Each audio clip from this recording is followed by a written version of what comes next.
How to do that, then you can bring in all the stakeholders and you can get into programs that'll help you and train you on how to build it. But that first step is you have to design a business model that is desirable. When I initially moved back to Pensacola, I had a meeting with Lloyd. Lloyd invited me for breakfast and I was telling him, man, I still have an idea for the entertainment industry. This is what I wanted to do. He was like, all right, I got started up on the blocks. So I need you to start coming to start up on the blocks and get a little more information on how to work through the tech ecosystem and take your idea and we'll get you where you need to go. My company is called The Know, is an app that is streamlining business for the entertainment industry. Yeah, so if you're a musician, what you would do is pretty much jump on the platform, you'll create a profile, but the way we created the profile is pretty much a cleaner way. So now if they want more information about you, you'll connect your social media platforms, your streaming platforms, and that way they can go directly to it. What we also have included is your calendar. So pretty much you can set your days, you can set your price for your days and automate your booking. So initially talking to Lloyd, my idea was all here, it was there, it was over here, it was over there. It was like, all right, Quinn, I get it. You got a lot that you want to do, but we need you to bring it in just a little bit and then work on your pitch, your story, and how you're going to bring it full circle to get people to understand what you're trying to create. Most of the programs here wasn't inclusive, and so we said we'll focus on helping founders of color. We also start at the beginning of the thing, at the idea stage, whereas a lot of the programs you see here locally, they start after you're up, and that's not very efficient unless if you don't have a lot of money, you can't recover from your mistakes. And the Lean Startup system, it actually helps you make mistakes faster before you spend a lot of money. You don't actually start building anything until you got customer buy-in. There was a need for small businesses to bring brand awareness to their business. I see there's a lot of makers and bakers that they're making all of these goodies and these products, but they can't market it, they can't sell it at the same time, and there needs to be kind of that middleman, that middle person to help bring economic growth to some of the small businesses in Pensacola. So Taste of Pensacola, I came up with that idea during the pandemic when I saw things at that time that Amazon couldn't fulfill. They didn't even have those products, but the local people in the community, they did. And so there was a ton of people coming out saying, hey, I make masks. I'm like, wow, this is amazing. All the local people here that are just as talented that can actually make those products. And so I wanted to kind of showcase who they were. So with Taste of Pensacola, our income streams, we have several of them. We have the corporate America, we do corporate gifting, just regular consumers, different Pensacola natives that don't live here that want to purchase our boxes, like a taste of weddings, distribution. So we also do bulk sales. So for a private airline, if they want some local snacks and goodies on their passenger flights, they will come to Taste of Pensacola and we will source their vendors here locally. And we'll give a small business owner an opportunity to have reoccurring monthly sales. I've always had a really big vision for Taste of Pensacola. I knew that it could go beyond just local. I know that maybe other communities could possibly use the same platform that I'm trying to build.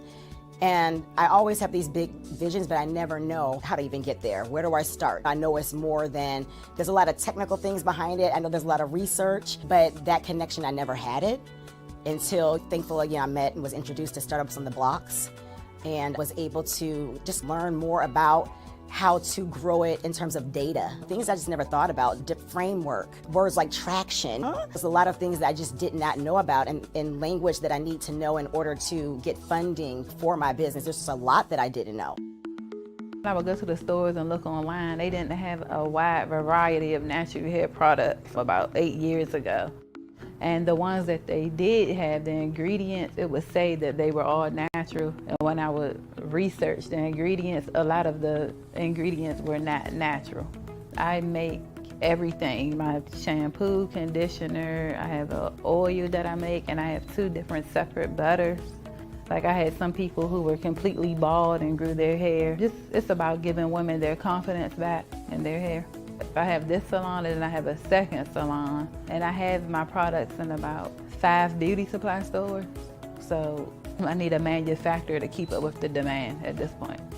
Startup on the Blocks has helped my business grow, send me to different people. I'm able to do different pitch competitions to apply for grants in the community for small businesses. Lloyd's a really good person to connect with. He has a lot of resources here in the community that can help small businesses grow. If you have a product out there and you're trying to go big time, he's the person that you would want to meet with. So it's really important to have some type of support because 9 times out of 10, most founders start out on their own. And to have somebody that has an idea of how the ecosystem works and is able to tap into other resources and bring back to the community, and that pretty much has encountered some of the roadblocks or going through the same roadblocks that we're currently going through and understands where you're at, your culture and how you respond to things, is a big help because you don't really have too many people that have access to what we have access to here in the community. And a lot of people believe that you have to leave and go to bigger cities to do the things that we're doing here. But I mean, it's one thing to have exposure, but you have to actually know it's here in the community in order to take advantage of the resources. So I get approached and I talk to friends all the time that wants to either start an idea or hear that I'm actually doing the app and wants to know more information about how are you doing it or what's the process, what's the path. I'm like, man, we have somebody here, Startup on the Blocks, Lloyd Richard, and Lloyd is here. He's a great resource to the community and to founders that's trying to learn the ecosystem. So join Startup on the Blocks. Hello, everyone. Welcome to Startup on the Blocks. It's a new year, and we will have another week here going on with Startup Founder Best Practices. And definitely excited about kicking off the new year and supporting, having a place where founders can come on a weekly basis and meet other founders and learn stuff. Yeah, and so definitely excited about that. Appreciate you all joining us tonight. Yes, and so we just got out of networking, and I had to leave, and I was listening to this conversation about AI and startups, and I think Brandon was saying that he's been kind of shadowing and watching what's going on with Y Combinator, and that it seems like all the startups are AI startups, and he's exactly right because AI startups, because that's the quickest way to find out things. It's the quickest way to to learn, and so and it's the easiest way to automate processes and things. So it's and so I've been noticing that too. And I think the last thing I saw last week, like over 50% of the funding is going to AI startups. And so, of course, that begs the question, how many Black AI startups we have out there, and that may be missing. Or do we need to develop more Black AI startups? And to me, it's always an interesting question. But what I've really noticed is that if all these tools that are being AI tools that are being created, so you have to kind of get in there early and learn how to use these tools because it's making it easier for you to build whatever your idea is. And yeah, and so there is depending on what you're doing, uh, there's a possibility, but I don't think it's as prevalent as it used to be, that a big company may come up and offer something for free based on what you're doing.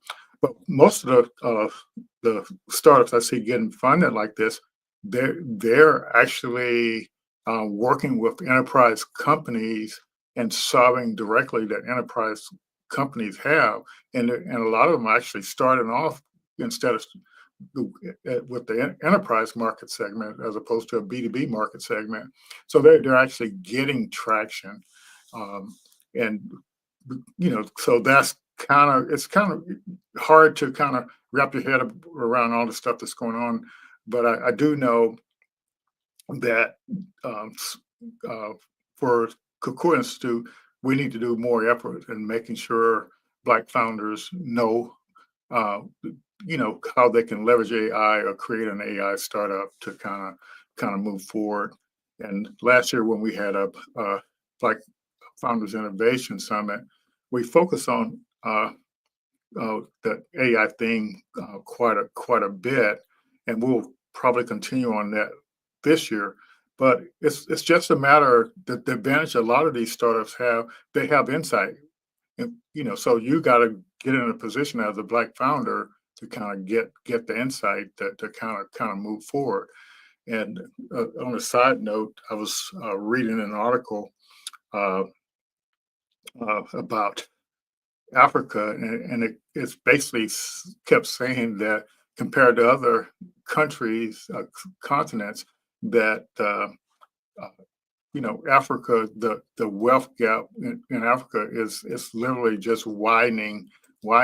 So it doesn't really matter what businesses you're in, but the idea is when you come up with an idea to solve a problem with something, the more tools you know about, the faster you can get to market what you're building. So just to give you a kind of quick example, and this is kind of scary. This is not an AI example, but it's leveraging AI to build something. And so I got a call from my nephew. Uh, I think it was yesterday afternoon, and so he wanted to build, an iPhone app, and so we were talking, and I was, giving him some ideas and stuff, and to leverage AI to figure out things. But this is what was scary about it. Later on that night in my Google feed, um, there was a short video that explained how to do exactly what he wanted to do using AI with no coding. So I thought that was kind of cute. But literally building AI apps, a no coder building AI apps, leveraging Cursor, uh, and what else he was. Yeah. So, but yeah, it was pretty neat to see how these tools keep evolving. And I think you have to remember these big AI companies. They're literally building tools to help you build applications faster, and they're trying to make it easier for you to build applications, and they want you to host them on their cloud service. Uh, so I'll get off that soapbox and share my screen here so we can do a little shout out to our sponsors and who make all this stuff happen for us. And so definitely appreciate that support and allowing us to provide services for founders out there. So here we go. All righty. So and all of these partners and sponsors and stuff is really important. And you as a founder with a startup, partnerships are important as well because it actually allows you to actually accomplish more. And so so I'm laughing because I'm working on an opportunity right now that to partner with $100 billion uh, nonprofit to do accelerator programs for nonprofit leaders. So, but I learned about it through partnering and becoming a part of other organizations. But it's just a really neat thing when you get out of this silo thing, and like I said before, the the whole idea about this startup best practice event that we do every Thursday night, because that's what I saw 10 years ago, even more than 10 years ago. Everywhere I went, every city I went to on Thursday night, they had something for founders. And so I wanted to make that type of thing accessible to founders, no matter where they were, through this virtual event. And so that's kind of what the idea. And so with the networking that we do the hour before, it's really worth chiming in and talk to other founders and and sharing ideas and learning. And so this whole startup ecosystem thing, it's all about being visible. If you're not visible, you're not gonna get the help you need to kind of move forward. But anyway, so yeah, so like with these partnerships, we've been able to reach more founders. We've been able to get more training that and make it available to founders like this startup science here. That program is truly amazing, and so we partnered with Startup Science to actually make this knowledge available. So you don't have to, you as a founder, you don't have to worry about not knowing something. This this particular course, it literally has it prepares you for any type of accelerator or whatever you're trying to do. And so it's literally no excuse for not knowing something as it relates to a startup. And so Coda, and I don't know if y'all heard over the holidays, Coda, we partner with them, and through our partnership, you get 6 months free of that. But Coda just got bought out by uh, Grammarly, and but those two companies coming together, and each company had over $200 million in funding. And like I was telling everybody about Coda, Coda had advertisement, I think sometime last year, that 80% of the Fortune 500 companies use Coda, and there's a reason for that. And so, and we, through our partnership, you can actually have that free for 6 months with unlimited AI. And we partner with Make Startups, and so we have ability for you as a founder to get a certification and actually in entrepreneurship and actually know what your skill level is.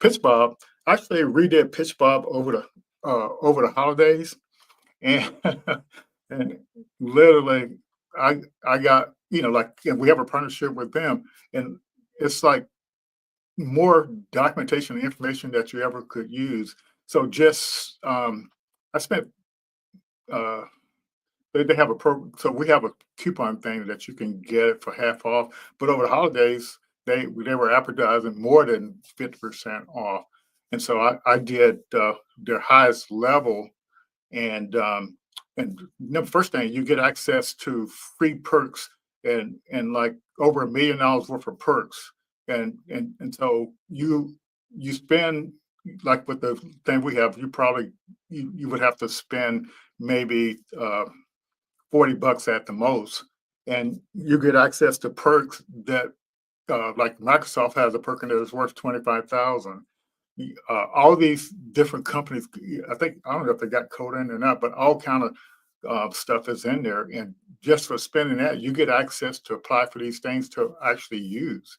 So these are some meaningful partnership. And through our deal with Black Innovation Leaders of Florida, we are able to provide you all uh, access to training related to getting trademarks and patents. And then if you're lucky enough, you can apply for a, uh, a scholarship to through that patent hacks to actually uh, pay for your patent application or your trademark application. Hey Vince, how are you? Hey, well, doing good. All right, glad to have you. Glad to have you here. Well, I know it's probably cold up in Philadelphia. You just getting inside? Nah, I was actually doing AI training for professionals for the last 2 hours. Oh, okay, okay, yeah, and so yeah, so in the networking, Vince, the founders were talking about AI companies, and looks like AI companies are getting the majority of the funding, and there was concern about whether if you do something with AI, if the big company is going to come and do something, offer something for free, and whatever, take over what you have, but hopefully maybe later you can shed some insight on some of that stuff. But yeah, so I'll continue on with these sponsors, and I've been rambling here, Vince, but I've been I just I'm just excited to help founders understand that they need to be looking for partners to help them do what they're trying to do. And so yeah, and it's not as hard as you think. So that's kind of, these are some of our sponsors and partners as well, and they enable us to do a lot of things as well. So yeah, so we're just want to give a shout out to those folks. And so yeah, Vince, I think we met through Carmen, but that was basically because I had met Carmen through Blacks in technology, right? Yeah, Yep, yep. so yeah. Okay. So yeah. So why don't you take a minute or two to introduce yourself? Because this is probably your third time being on the program. Yep. So, hi, I'm Vince. To be honest, I am completely working on a new pitch. So Okay. Good. basically, Good. I'll just go for it though, right? So over the last Yeah. 6 years, I was the CEO of a company called DBNC. It just closed down back in December 2024. So now I'm focused on spinning up a new AI agency. Don't have a name for it right now, so that's why it's called the Stealth AI Agency. Across the board, I met Lloyd. It feels like about 2 years ago, and he Yep. was super awesome in the fact where he helped me get my LEANSTACK certification. The year before that, my business had actually failed to raise venture capital funding. We had already done like successful pre-seed funding through angel investment, and then we had also partnered with Microsoft in order to work on an independent video game. But then we went to raise like the nice, like more than $500,000 raise in order to become like that official startup. We actually failed due to differences in like venture capitalist interests versus like the alignment with our studio. So then we had to go back to the drawing board, focus on bootstrapping and revenue generation. So then we pivoted to being an educational company, and then we were able to help our clients raise more than $2 million in order to impact the Philadelphia area. One of the clients that we're really proud of is Level Up Philly. They now have a STEM lab with like 26 computers, 12 flat screen TVs, 15 VR headsets, 4 3D printers, 2 robot dogs, a fleet of flying drones, and more. And they're getting more than like 700 kids some days, all in one building. So across the board, been able to help impact the Philadelphia area, and now starting to go more online through my Stealth AI agency, which I plan to use in order to help people get educated and implement and also transform digitally using AI, whether that's professionals, leaders, organizations, businesses, founders, what have you. I really am super interested in how AI can help innovate. And also, I saw a stat that said AI, if like honestly, Black people don't learn to use AI, we're going to see the racial wealth gap expand by $43 billion each year. But AI can actually help bridge the racial wealth gap if we actually choose to use it and we don't hesitate. So I'm of the opinion that we should just take a bite out of AI while it's still super early and there's so much potential in it, rather than get left behind. Think about what happened with the internet. Think about what happened with social media. So I see AI as like the real mainstream technology of like the 2020s. Yes, I agree 1,000%.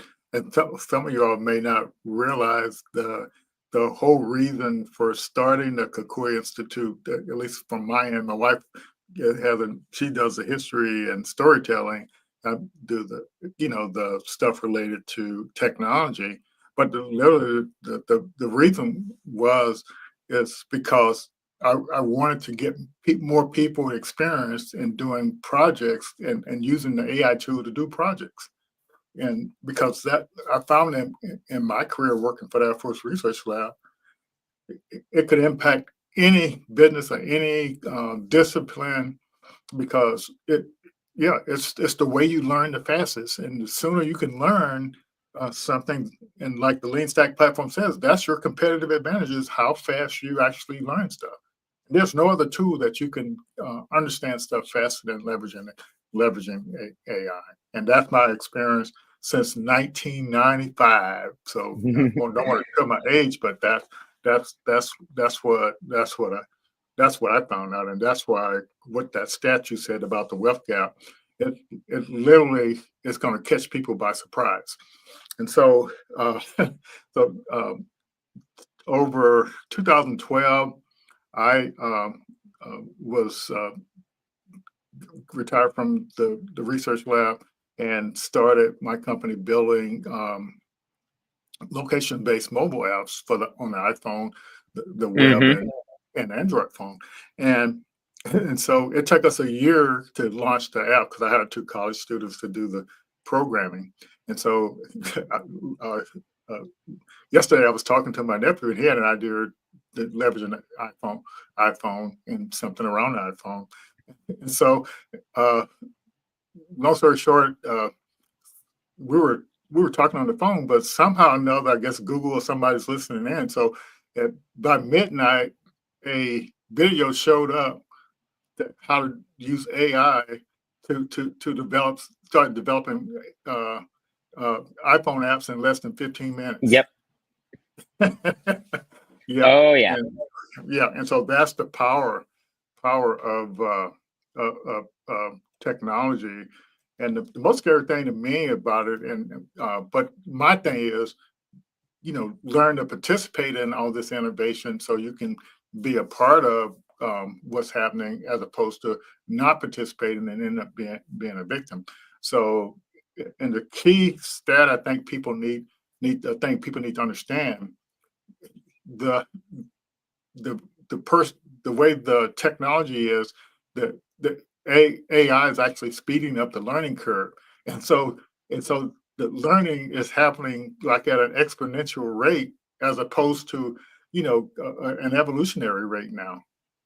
And so you can actually spend more time being creative, and literally all the applications that people are coming up with, they're based on their experience in their jobs and stuff, and what their knowledge of the tool. See, if you don't know about the tool, you don't know what you can do. You see what I'm saying? And like my nephew last night, he's 100%. getting ready to go in and hire a developer to do something. He may need a developer, but he needs to do stuff in order. And so, Vince, I think that's what you're going to be helping folks out with tonight. And so, a lot of these slides I have here are just to kind of make people more aware of what we're offering. So, our Black Founder Program. No matter what it says on this apply.coquinstitute, that link, go ahead and, anytime go in there and register, so we can kind of get you plugged in to what's going on to help you move forward. And these are some of the this is the new program we launched last month. This Black Innovation Leaders of Florida IP Launch Program. So we're making that IP training available to everyone. And so I can share some links for that. And so, Vince, I showed this slide and this, but I think I'll let you talk about a lot of this LeanStack stuff, and you can share with people how you're using that and stuff like that. So, if anybody got any questions, feel free to drop them in the chat. We'll be glad to answer them. But Vince, I was so glad, that when we got introduced, because it appeared that you had already been using the LeanStack stuff and was knowledgeable about it, and I was happy. So you went from a level 1 coach to a level 3 coach in the past couple of years, and so what was your motivation behind all that? Yeah, so honestly, not raising that venture capital money. So Yeah. basically, after we didn't raise it right, it was like the company had a lot of costs because of the trajectory that we had, because we had already taken angel investment. So it was like, Mm-hmm. in order to sustain operations, we needed to start generating revenue really quickly. And the lean stack, like, level 2 is literally when you start generating revenue, and like that all can happen within like 90 to 120 days. If you really go for it, you can do it in less than 60 days. So essentially, I found Ash's book. It wasn't Running Lean. Well, we know it was. It's Running Yeah, Lean, not both Scaling. of So them. Running Lean, yep. And then essentially, I really liked that book, but I felt like I didn't fully understand it. But I understood like some of the core concepts, like the lean canvas and like the customer factory, and then the traction roadmap. But then once I actually met you and I did the level 1 training, that was when like, okay, the process really did it. And I see a question, can you explain levels 1, 2, etc. So yeah, so essentially, we were talking about this with my girlfriend earlier. So basically, level 1, it's business model design. Level 2, business model validation. And then level 3, I would just call it business actual launch, because that's where you start to like really get the branding going, let's say. So for level 1, it's focused on how you're really engineering and designing your business so that you can be desirable, viable, and also feasible. So make sure people actually want what you're building, making sure that it can make you money, or if it's not going to focus on making you money, it can at least sustain operations. and then making sure that it's easy enough to build within like a 90-day period, just so that you can get ahead and really start getting that cycle of learning from feedback loops by talking to customers in level 2. So level 2 is focused again on business model validation. That's where you're going to start figuring out the messaging so that then you can go out and talk to customers. But the point is, you're assuming that you know the problem initially. So you want to make sure you talk to people, understand their problems, understand what they're going through, the situation they're in, and what's the triggering moments. So then you have a nice diagnosis of the problem so that then you can design a holistic solution using the 5 Ps. I'm not going to go for it because I always forget one. And then essentially, once you have the 5 Ps, you're able to reiterate it, go back to those people who you analyze their problems and say, hey, I built a solution. Would you be interested in checking it out? Get their feedback and potentially, hopefully, start getting some initial revenue for your business. So one more time, literally level 2, I would say the main goal is you start getting initial revenue so that you know your good idea is, or your idea is a good idea because it's validated. And then level 3, that's where you start building the branding, you start building the messaging and the marketing channels so that you can get more customers of a similar type. And then from there, start scaling your revenue so that you can begin to head towards true product market fit. Yeah, sounds good. And so one of the things that confuses people in the 90 day when you talk about interviewing customers, to me, I think it's a little confusing because you're not interviewing customers, you're interviewing, there may be customers in the future, but you're interviewing people that have recently went out and purchased something in the last 90 days.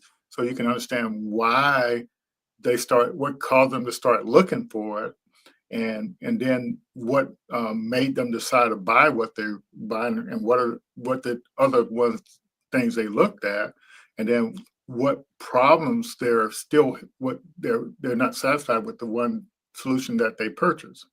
And so that's because, like, I had one of the founders say they didn't want to do the 90 days because they don't have 10 customers yet. And the purpose of the 90 days is to learn how to get customers, not that. So if you get one customer. Yeah. And yeah, that mess. Yeah, but and so this thing about you don't have a company until you get the messenger right. To me, if you don't have that repeatable sales, that's what the thing is, and that's what the launch program is doing. Is trying to help you know the process to get repeatable sales. Exactly. And I would say, like, let's say you're having trouble finding competitors. One, there's always competitors. There's really always competitors. I saw a quote like late last year that said most apps are really just Google Sheets. So your competitor might be a Google Sheets process. But basically, if you are having trouble identifying like competitors or finding people who have used competitors for some reason, what I've also found is that people who are very problem aware, they're good too if they're within the general industry. So like if somebody knows that they have a cybersecurity issue, they might be able to give you some points of feedback that helps you hone in on the messaging still. And then I also see a question: what are the startup or buy-in costs at each level? I would say So $0. what do you think they're asking there? Because I'm Like literally the cost, like how much money? okay. So I think if I understand that question right, so with our Black Founder program, we give you access to level 1 and level 2, and I don't think Ashley's I've even created the training for level 3 yet. I'm not aware. You haven't seen anything, have you, Vince? Not like formally. There's that one training. So like I'm a level 3 coach, so I could theoretically make a level 3 program. But I think the Yes. reason for it is because it's super personalized to the business once you get to Yes. level 3. So it's almost not like Right. a one size fits all kind of thing. Yeah. So if I understand that question right, so our goal is with our Black Founder program is to make sure every Black founder, as many Black founders as possible, understand this process, this roadmap of taking, going to do that level 1 stuff and level 2 stuff. So because if you don't understand that, you're going to be struggling, and you're not going to make it to that business that can grow, scale. Yeah, and I just want to say, like, literally from a spending money standpoint, like everything Lloyd does is free. And then the overarching process, from what I've seen and done myself, I think you can literally do most of level one completely for free, level two probably completely for free, and then level three, maybe that's where you start really spending some money because Well, theoretically you're starting like, so level two training is valued at like in the $2,500 range.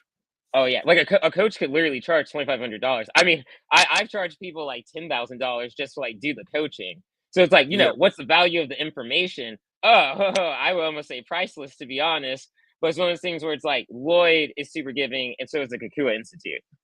Well, it's so what our approach is to get the sponsors to pay the money. That's what Awesome. our approach is. So yeah, Which is a really good approach for anybody that's focused on social impact as a business model. yeah, yeah. But yeah, so keep those questions coming in because we definitely want want to kind of get your questions answered because like we're starting a level two thing next on Monday, and and so and so people make up all kind of excuses why they can't do level two, and so and so this is one point I want to make. I've said this many times. Every startup program that I ever participated in, and they gave me over $100,000 for, we're like almost 150,000 for a lot of the ones I participated in, and every last one of them, I got to work on my company. It's like they're paying you to work on your company, and so this business model design for that 30-day thing, you trying to tell me you don't have 2 hours, 2 to 3 hours, of 1 hour a day to work on your business idea? That's ludicrous. I You would say know, with AI, you can make it 30 minutes. yeah, that's what I'm saying. Because the prompt we use with the 30-day thing, it literally generates all the deliverables in less than a minute. Yep. And yeah, and so so then now you come to uh, level two, and it's for all of these programs in the lean stack. It doesn't matter if you're starting or growing. The process is the same. So you go through the process, and that's what people like. We don't have so many people go through our 30-day process, but a lot of them won't come back for the 90-day process because they don't understand it's going to be like hard as hell to get repeatable sales if you don't know the standard practice on how to do that. And here you got something that tens of thousands of founders have been using and has been proven to work. But you don't think that you're the one that needs to go through the training. And so the problem you're going to have is you're going to keep struggling and not be able to get the help you need because you don't know how to communicate what you're trying to sell to the customer. So business model design level one is about communicating to get partners, co-founders, and to get in the program. Level two is about how to engage with the customer. So that's kind of what that is. Yeah, and what I think, honestly, Lloyd, sometimes I think founders get a bit scared, right? Yeah, Because level two, you have to start talking to your customers. I think yeah, sometimes founders, like I've noticed, even in the level two cohorts, right? Like founders yeah. will do the work, but then once it comes time to talk to the customers, that's where people start slowing down on the gas pedal when really they should be super hyped and ramping it. Because like that's your chance, that's your opportunity to do the alignment so that in the future you'll be able to make the money. So I highly recommend for anybody that's done the level one, just hop into the level two and just check off the tasks, do the work. And you'll see after the 90 days, you'll be like, wow, everything that I was hesitating back, all the fears, like you went through everything, you did it. It's no longer scary. And you have the information you need to start growing your business. So level two starts on Monday, and you should have an email, Angela. You should have an email that has all the things you need to do. But you simply go to apply.kakuinstitute.org and just fill out the thing. I can't remember if you filled it out or not, but it starts Monday. But Vince, what we're doing this time is we're going to spend the first 2 weeks doing level one for all those people that haven't did the 30 days. But I will I mean, tell. I still do level one like on a monthly basis just because it's that strong. It's something you should do, right? Yeah, and so that's I appreciate you saying that because it's a process. This level one and level two is just a process. Is to to validate whether your idea is good or not. And so, and Ash literally says, in one of his videos on his YouTube channel, basically said you can go through level one and level two um, four, as many as 4 times in 2 years, but you're basically doing it on each idea that you have because it's hard to find an idea that can scale and grow. Hmm. Yeah, and that's and so and I working with Ash for the past 3 years or so now. I don't uh, he only mentioned one other Black organization actually is one of his customers for this training to make it available to people. And his co-founder is a minority, and they love our approach of what we're doing. Yeah, literally, we're just trying to close that knowledge gap. Dr. Dr. Raz talked about the wealth gap, but that we're trying to solve your knowledge gap. And that's literally what we're trying to do. We're trying to take all your excuses away, to move forward. And we are definitely leveraging AI to actually to do that. So, Vince, what would you like to do? Would you like to, with your new startup that's still in the stealth mode? You mentioned that you always were doing the process of level one. Yep. So you want to kind of explain to the audience how you use the LeanStack? Yeah, totally. So back in December, that's when I did like level one real rapidly using like Chat GPT. So I basically did like that giant brain dump lean canvas inside Chat GPT. It coalesced ideas. I split it out to like 3 to 5 specific business models. I was like agency, app development, educational programs, and maybe like 2 other ones. And then from there, I did like traction roadmaps. For me, I really like starting with like around 4 figures in like pricing, just because that's what I find really helps to grow the business like pretty fast. So then I ended up settling on like an agency type model because AI is super new. People don't always know like how they want to implement it, but they know the area where they might want to implement it. So agency allows for that like consultation, but also the implementation. And then very modernly, if you go on like YouTube and social media, you can see agencies doing a lot of like educational type content. So basically plan to use education as a way to do the marketing and like go to market strategy, and then using like a true agency model in order to deliver value to the clients. And then I've been studying, it's called a build and release model in order to provide more value through an agency model. And build and release means you don't just build like as a web developer, web agency, you wouldn't just build a website. You build a website, but then you also build the marketing funnel and marketing pipelines so that then the customer is able to succeed going forward. Because just because you build them a website doesn't mean they're able to like get clients, build their email list, etc. But if you actually build like some automation so that maybe the blogs they post get posted on social media, then they're actually starting to grow their website and at the same time grow their audience, and it's leading back to the website. Yeah, so this is a good question. What are some previous successful startups you have developed? So is that so? How do we answer that question? Um, So Vance? I'll tell you what success is for me, right? Because I think that's what the lean stack process is too, right? Like we all Yeah, have personal goals. So I feel like when people ask me success, it's like, yeah, that's my meter of success, right? So for me, I like taking organizations and helping like 10 times like their capabilities. So like as an example, for the game that we were working on, we called it the Monochrome Workshop. We started with like a team of like 3 people, and we were able to scale to like 300 people. We were able to get Microsoft for a video game, the Monochrome RPG, grow a TikTok following of 33,000 and a Twitter following of over 10,000 people.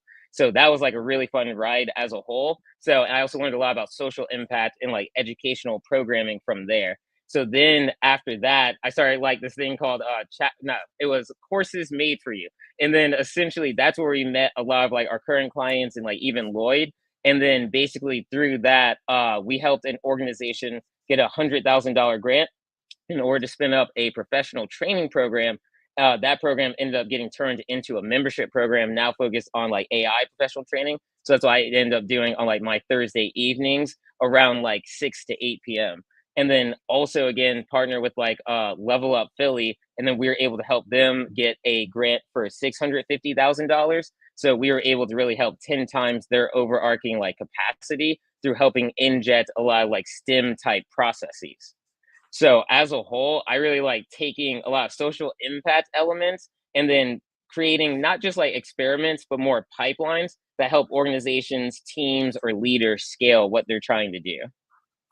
Yes, and I think that that question, I want to take a spin on that question too, and it's basically what we're talking about. Success is based on a process or methodology that you follow.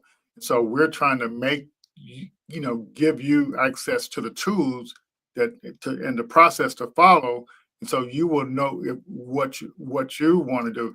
And so the lean the um, the LeanStack platform is literally used by tens of thousands of founders, and I can almost bet you a lot of apps on your phone and stuff that you're using. These are by founders that have went through this methodology and process, and so that's Yep. what the point is.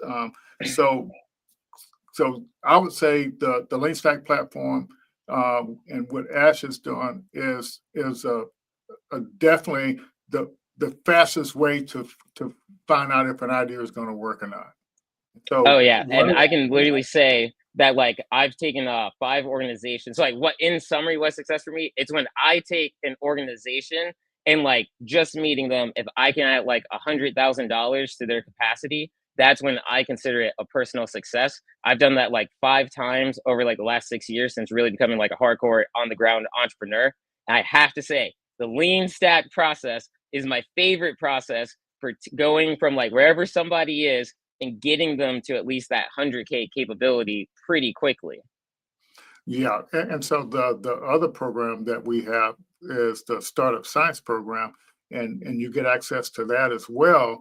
And so that program is based on the knowledge of a founder that had 12 exits, totaling several billions of dollars. So everything he And that content's learned. amazing too. Yeah, and so what I literally like about it. So Greg, he has it that we're partners with them too, and Greg is not a college graduate, and but he's built and sold 12 companies worth several billion dollars. So everything he learned in going through that process, he put it in this training program that we give you access to for free, and then he adds all these tools in there to help you with all the terms, all the calculating all the terms you need to calculate, uh, access to grants, access to perks. I mean, it's literally it's amazing. And so between these two programs, you you you have the knowledge that you need to get into some of these other programs and get the help you need to build whatever you're trying to build. And that's what we're selling here, that your opportunity for you to close your knowledge gap. And then we also making sure you're aware of resources that can actually help you do that. So Tony has a question here. All right, cool. So what are some lessons learned from your startup that didn't work out? You think you'd still be in business if you started with a bootstrap model? We technically kind of started with a bootstrap model. So that's why I'm like, huh, that's interesting. Like OG, yes, we started with the bootstrap model. We were like originally a development agency, and we were getting a lot of clients who wanted to do like higher level user interaction programs. So we were like interactive media studio, and it was focused on like game development, VR development, and like interactive web development. And that's where we met a lot of clients. One of our clients ending up licensing their game to us, and then they invested 5 figures into our business. In the following year, they invested 6 figures into our business. So that's how we actually got more into like the startup route. It was like off of like that one kind of project. And of course, like we did want to do like the OG startup route. But then what I found personally for me was that across the board, I didn't really like once I hit the bigger numbers, the overarching like goals of something like the ecosystem. So that's when I kind of dropped a little bit more away from like the startup ecosystem, thinking closer to like the $1 million ecosystem. And then I started focusing more on like, okay, local small business impact. How can I truly get bootstrapped so that then my agency can start climbing towards a million figures completely by itself. Yeah, let me take answer that question as well. So the lean stack and the lean startup methodology is literally based on bootstrapping your business. And so the deal is you learn these how to pitch clearly and concisely.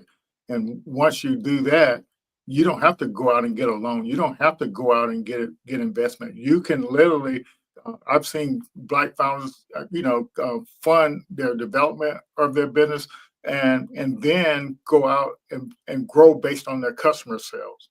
And the first accelerator I was in back in 2015 that gave the company 25,000. Their whole model was customer led growth. Yeah, and not literally taking on investment, but that's what I've been trying to tell everybody is that you can actually leverage the startup ecosystem to grow your business, to bootstrap your business. And so people have all these excuses, well, I don't want to get investment, I don't want to do this, but you want to get help to build what you're trying to do. And the way you get help to build what you're trying to build is you have to communicate your business model, what you're building, how you make money with your business model. And these platforms, they're teaching you how to communicate that. Yeah, I would say honestly, once I learned, because that first time, right, I didn't know the lean stack, so it didn't really work out as well as I would have liked. But once I learned the lean stack, I know it's literally like aligning and then validating and then growing got much easier. Yeah. So I like this second part. It said not in tech, but looking to align in the construction industry, et cetera, et cetera.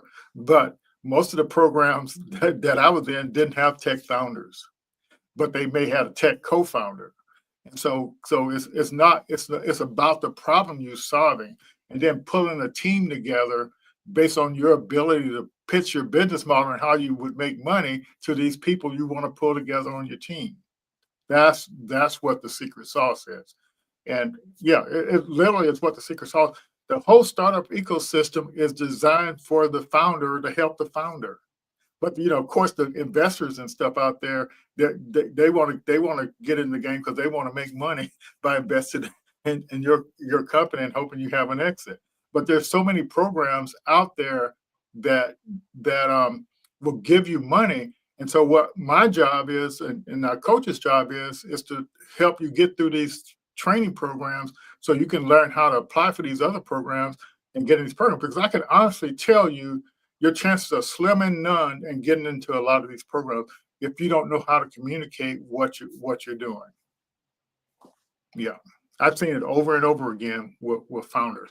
But so you want to learn the process, whether you've got a tech company or not, a tech idea or not. Any business that's growing is based on technology, whether you're a tech founder or not. Oh yeah, that's what I was about to say. I was about to say across the board, like literally across the board, right? If you think about it, older industries, they're like a cake, right? And cakes, it's pretty nice, but once you add technology, you can think of that as adding like another flavor to it, whether it's chocolate, strawberry, blueberry, what have you.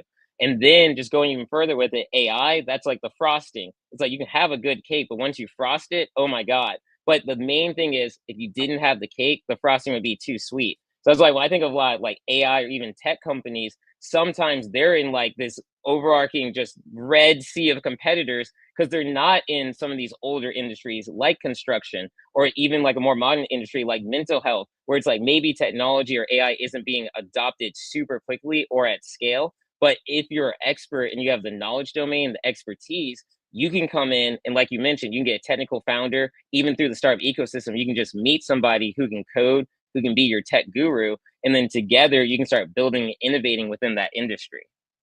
Yeah.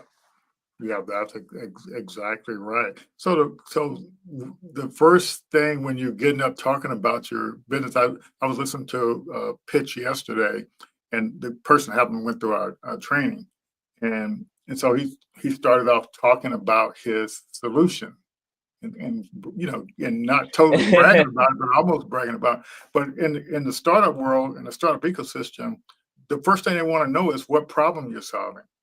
Mm-hmm. Yeah.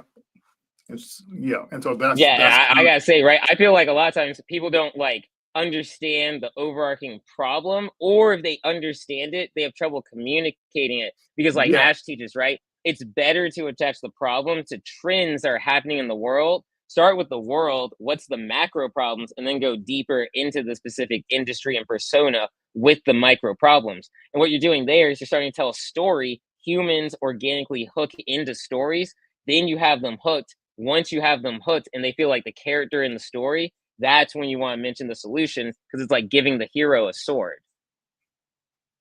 Yes, that's so, and I think that's why events, it's challenging for founders to, because a lot of these concepts are new to them and they're kind of counterintuitive. And but when you look at Ash's approach, so this is like, I'll give this example for simplicity. So like, so when you're talking, the what does he call it? This technical thing, the estimating. Uh, Fermi I can't estimate? remember. You say it again? Fermi estimate? Yeah, Fermi estimates. So the average person wouldn't care about Fermi estimate or whatever, and he uses that term. But literally, what it means is your how much will your customer spend? Each customer spend with each year. Is it $10 a year, or is it $100 a year? Is it $1,000 a year? Or is it $10,000 a year? That's how you determine, your pricing, these orders of magnitude.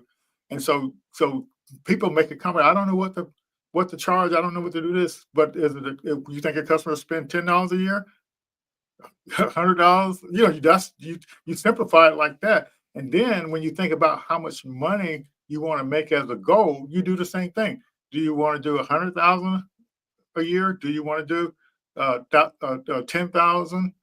I mean, a million or 10 million or 100 million. So that's all that means. So it simplifies your business model. It literally simplifies it, and so it's not Oh yeah. so complicated. But once you have to get through the terms, just understand what it's talking about from so like in the chat, if you want to say the business idea you have or the business you have, how much a year would a customer spend with you? And that it's literally that simple. Like Angela, I think is in the Mary Kay industry. So the question is, what is the amount that average amount that each customer spend with you each year? So that once you understand that, you can start modeling your business. What financial goal you have or what you want to make, and then if is it 100,000, is it a million? And once you understand that, you can work backwards to see what you have to do to grow your business. Exactly. And then I would say, like, I think, there's right brain and left brain people. So Hmm. anytime I approach anything, I'm like, it's gonna be hard maybe for like 50% of people, just because like, statistics. But what I think you've done pretty amazingly is that you've simplified a lot of the content. Because like Ash's content, it's business engineering, right? And like Yeah, honestly, that engineering part, I think that's where people start to get a bit confused. Because if you think about yeah. like the lean canvas, I feel like people do that crazy direct. Everybody wants to talk about their idea, right? But then once you start getting to the Fermi estimate with the customer factory and the traction Or roadmap, the I feel variance, like that's where, yeah. So like the variance. So what the hell is a variant? Why do you even use that term? yeah. But you see, like the thing is, I feel like we've gotten people to do the variants, right? It's like the big idea across the board. People love that. They can do the brain dump. And then I feel like people can do the variants because like everybody has maybe like 3 to 5 customers they're thinking about. And then it's Yeah, once you but get to like the traction roadmap, yep. why don't you say instead of saying it is a variant, but why don't you just say so for list the different customers segments you have, and then make a lean canvas for each one of them. That's all he's saying. Exactly. And then my thing is like with ChatGPT, that's like a 5-10 minute exercise. But again, I think where like people get a bit stuck, especially in level one, is with the traction roadmap, the customer factory, and understanding that math. But if you take it step by step, like you're saying, and honestly, pro tip, ChatGPT, it can make things that are dry fun. You just gotta say, talk more fun, make some jokes, make this like easy to understand, and make it relatable. And then even people who aren't, let's say, like super math oriented or logic oriented, maybe you're more creative. And when you think about typing into this black box like ChatGPT or filling out this calculator of a customer factory, it just doesn't align to you as a person. but you need to understand that's what you need to do as a business founder. If you can get past that, you'll have an advantage that you've actually designed and engineered your business. And the percentage of businesses that have done that, I'm willing to bet are super low. And the ones that succeed, I'm willing to bet almost all of them have at one point decided to buckle down and engineer their businesses. So even if you don't feel like, the stuff we're talking about, like the math aligns to you, there are tools and systems that Lloyd has access to that greatly simplifies the process so that you can get started really quickly. And then you can make it to level 2 so that we can help you start talking to potential customers. Yeah. So one of the things I noticed last year was, we talk about business models, and basically a business model is a business plan. And but so what the lean stack does, level 1, is actually you actually stress testing your business idea. But so I understand stress testing your business idea, but and I understand what the business model is. But if you're not in engineering, you don't a model doesn't make sense. It Yep. all Yeah, and so that's what are all the pieces of a business. Your customers, the problem you're solving, the solution, your costs, your pricing, your marketing channels, your unique value proposition, your unfair advantage. All of these things is is what the deal is. So one of the things that, as says, you may not have a unfair advantage in the beginning, but guess what? When you do level 2 and you interview these people that have recently purchased something, you're getting the insights that the other people that in your industry may not have, and that's what's so unique about that. And the good news is Oh yeah. all the stuff we're talking about, AI does it for you instantly. So Oh yeah, and I'll even say, like, for level 2, right? Because like I did level 1, like yeah, you can do level 1 completely with AI, and then level 2, I just literally had an opportunity yesterday where I met somebody like random, it was just like an opportunity. I was like, okay, let me go for it. So I was like, yeah, like I'm doing AI, and I didn't talk about what I was doing. I just said I'm into AI, and I'm looking into how I can help people with AI, and then they were like, oh, I need help with AI, and I was like, oh, well, I'm actually working on an AI agency. And they were like, "Oh, yeah, really? I need this kind of well, automation, right?" But then literally today, I was able to take that conversation, and then I was nervous. I was freaking out because I was like, "Oh my God, this happened so quick. Like, what am I doing?"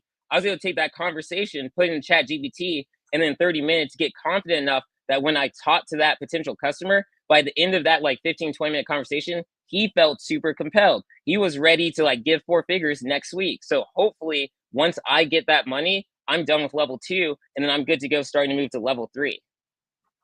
yeah. So I potentially could create a prompt that sort of takes you through level 3. It doesn't. But it's a lot of stuff to actually generate. But because Oh yeah. yeah, the bottom line is I can tell you all honestly, I get approached by um, the a lot of startups, and startups that went through Y Combinator, and and and and they literally, I can tell they're literally doing the level 2 and the level 3 stuff, Oh yeah. when they approach me. So the first thing, so this is my secret. What I do. I My Google feed every day it has, and I didn't program this anything, but every day it knows I'm interested in companies that get funded. So there's several things in my Google search feed about companies that got funded. And so then if I read the line on what the company does, if I like what they do, I'll go and click and see what it does. And then I've met several founders this way, and have email things with them and Zoom meetings with them, but they're literally using the process. Yeah, and literally a lot of them will let us use their tools, and make them available to you all just because they like the idea of supporting Black founders. Yeah. So yeah, I guess I guess you can tell I'm excited, Vince. I guess they can tell you're excited too. So Oh yeah, I'm glad to be back. Yeah, super excited to be helping out coaching this next level 2 cohort. yes, yes, yeah. So that's so anybody got any questions? Uh, and so this, I think this year I'm going to try to get some, maybe even if it's some tool vendors or some AI founders to come in and share their approach in building these AI startups. Um, yeah, and people are coming up with all kind of ideas, but most of them are based on the industry that these people are working in, Yep. Oh because yeah. they know what And problem the people are having, the companies are having. exactly. And then I would just say, Yeah, Lloyd, like I literally think literally late last year because AI programmers, they actually got crazy good. I'm like, I think the process of building an AI startup just completely changed. Because I feel like a lot of the startups that are successful now, they were doing like the coding, some AI code generation back when ChatGPT first came out. But I feel like this next wave, they're going to be integrating AI programmers so heavily, just like the speed of development is going to go down drastically. yeah, and like I use a tool called Task Data a lot, and I was listening to and I guess they do a Nice. I love video Tascade. every. Yep. Yeah, and so one thing sort of freaked me out. The guy said, like you having trouble figuring out how to do something in Task 8. He said, just go to our help documentation session, copy all that stuff, and paste it into create an agent based on that, and it'll explain all the stuff to you. So, and then guess what? Guess what I saw last night? The Yeah. video that was showing you how to build an iPhone app in less than 30 minutes. Literally, guess what it did? It went and loaded What? all the documentation for iOS development and all, Mm-hmm. all the stuff right into Cursor. Now Cursor Yep. knows all about that. You see what I'm Oh saying? You yeah. see that, I that mean, little like simple thing? honestly, Lloyd, like 2 weeks ago, I was like getting into like online trading, and I was like, wait a second, I'm a programmer. I don't have to sit and look at these charts. So then I got into Cursor and I found like a trading API, just copy and pasted the documents, and then literally moved it into Cursor. And by like an hour, 2 hours later, I had like a prototype trading bot already programmed live on a server. I gotta admit, like Cursor AI, it's insane. And then my other favorite is lovable.dev. If you're Oh not yeah, familiar with programming, lovable.dev is really good. If you're already programming, Cursor can 10 times your programming easy. yeah.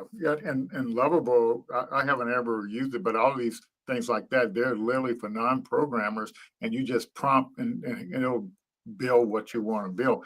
So the level one training, actually, in the cohort that's starting Monday is the level two training, but we're going to spend 2 weeks doing the level one stuff. So that's why I said earlier, no matter what stage you are, go ahead and fill out that application at apply.kakuinstitute.org, because it literally, get in there and leverage the sooner you do it, the sooner we can actually help you to kind of move forward. So let me see if I can find yeah find the link here. Just give me a second. I'll paste it in the chat. So definitely go ahead and sign up.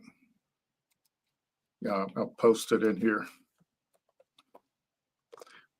Yeah, because all you really want to do is start learning, and so you can keep putting out stuff all you want, but I can tell you all on my experience over the last almost 5 years doing this particular thing every Thursday night. I've talked to so many founders that are working on their idea and stressing out and almost in tears, all because they're not making the progress they want to make. And and only the reason is they have a broken business model. And so that's what we're trying to speed up your process and access to thing. And so guess what? You don't even actually have to attend and go to the workshops, because with the AI agents and the prompts, it can literally get you through the thing. It's people have this mindset, AI changes all this stuff. Oh yeah. Yeah. Speed of But it's learning. good. Yeah, it's definitely best to keep um, um, engaging with founders, because like Tony, he's trans networking and the folks on the network thing. When you start talking to each other, you learn stuff. You get connected to people. It's just crazy. You as a founder, you can't, you have to become visible. And the only way you become visible, you have to participate in things and engage. Yeah. And I would say if you're nervous, right? Because maybe some people they just get really anxious about participating very publicly in things. One more time, that's what a co-founder is for. So like if you're having trouble growing your business, maybe one thing you want to try to do, you can do with AI, is a SWOT analysis of yourself. So do like strengths, weaknesses, opportunities, and threats of yourself. And then when you understand the weaknesses, opportunities, and threats, you can really look at those to understand, all right, what you need in a co-founder. But your strengths, honestly, at the beginning, you may not want a co-founder who has the same strengths as you unless it applies across the whole business. Because you want to make sure that co-founder comes in helping you prop up and amplify the business with some of the things you find really hard to do.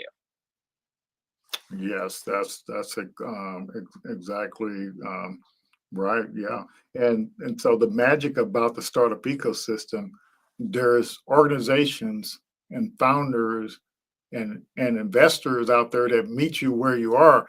The challenge is sometimes people go to the wrong organization and can't get help from that organization because they're not ready for that organization. There's maybe another organization that helps you based on where you are now and helps you get to the next level. And so one of the companies, ecosystem companies, Visible Hands, that's what I like about when they got started. They would have an accelerator program, but they didn't care what stage of your business you were at, whether you're at the idea stage or what. As long as you got through their interview process, they would provide you the content you needed based on the stage you're at. And if you start following companies like Visible Hands and some of these other people, they tell you about all the opportunities that are available, and you sign up for all these newsletters and stuff. There's no shortage of opportunities. There's no shortage of help. The startup ecosystem loves founders, and they love founders that are solving big problems. So don't stop thinking small, start thinking thinking big. Yeah. All righty. So I guess Vince, we hopefully we shared enough to kind of get people excited and motivated to kind of start learning, and going through this. The LeanStack program provides a path for you to follow, and that's what every founder needs: a path and to follow, and a milestone to follow. And that path is based on going through reaching certain milestones. You're at this milestone now. What does it take to get to the next one? Now, whereas the startup science, it's actually based on phase. Which phase of your business you're in now? And so, and then it leads you through going through all these phases and the best practices for each phase. And from I guess if you had 12 successful exits to several billion, I mean, when I say several billion, I mean like 10 billion or more. This guy has literally dumped his and spent money to do all the research. And here we give you access to this. So, but stop. All I'm trying to say is stop making excuses.